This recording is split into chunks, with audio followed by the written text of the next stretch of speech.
প্রতিবাদে long March চলছে,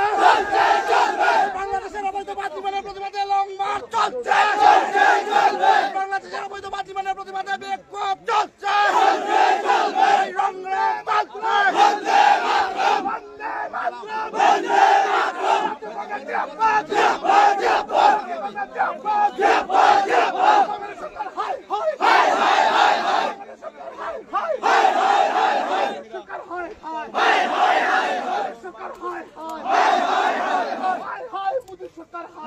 জবাব চাই বাংলাদেশ সরকার, হাই হাই হাই বাংলাদেশ সরকার, হাই হাই হাই মোদী সরকার, হাই হাই মোদী সরকার, হাই হাই সরকার, হাই মোদী, হাই হাই অমিত শাহ, হাই হাই অমিত শাহ, হাই হাই মোদী, হাই হাই বন্দে মাতরম।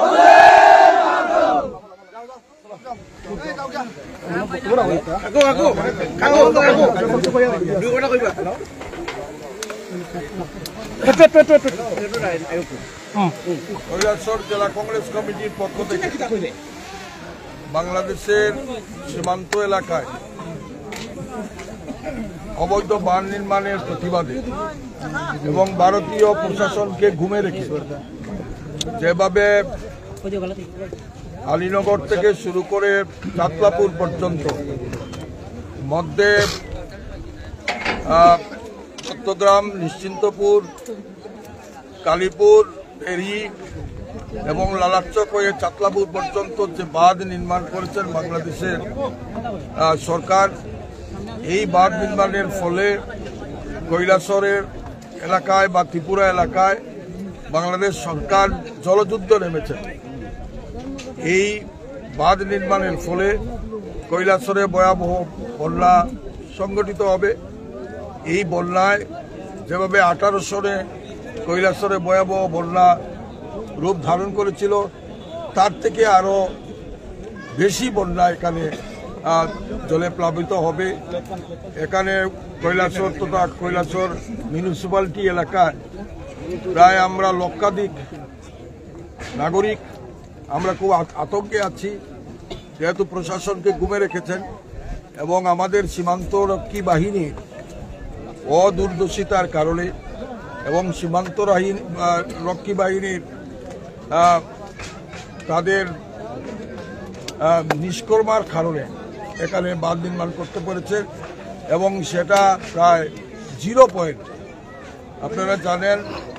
কৈলাসহরের ল্যান্ড কাস্টম অফিস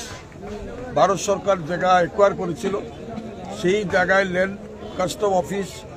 বাংলাদেশের সীমান্তর বাহিনী আমাদেরকে করতে দেয়নি।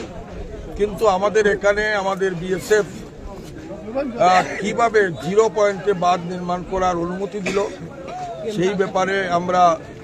রাজ্য সরকারের কাছে আমরা দৃষ্টি আকর্ষণ করেছি এবং জেলা শাসক নিজে এখানে পরিদর্শন করেছেন এবং উনি এর সততা পেয়েই রাজ্যের মুখ্যমন্ত্রীর কাছে সেটা পাঠিয়েছেন। মুখ্যমন্ত্রী কেন্দ্রীয় সরকারের স্বরাষ্ট্র দপ্তরের মন্ত্রী অমিত শাহ বরাবর সেটা নিয়েছেন এবং আমাদের দাবি যে কাউলিগুড়ার ঠাঠামারা থেকে কাউলিগুড়া আর কাপড়েঙ্গাবাড়ি, কাপড়েঙ্গাবাড়ি, গোবিন্দপুর, দুর্গাপুর হয়ে যেটা বৌলাপাশা এবং লক্ষ্মীপুর, বড়বন, সফরিকান্দি, কালেরকান্দি, গোপীনাথপুর, কালীপুর হয়ে রাঙ্গাউটি, দেবীপুর পর্যন্ত আমাদের অংশে যে বাঁধ আছে সেই বাঁধটা গত 30-34 বছর হলো কোনো মেরামত হয়নি। সেই বাঁধকে আবার নির্মাণ করতে হবে, যেহেতু 7.5 কিলোমিটার জায়গা ত্রিপুরা সরকারের তরফ থেকে অ্যাকোয়ার করা হয়েছিল, সেই জায়গাতে বাঁধ নির্মাণ করে কৈলাসহরের লক্ষাধিক জনগণকে প্রোটেকশন দিতে হবে।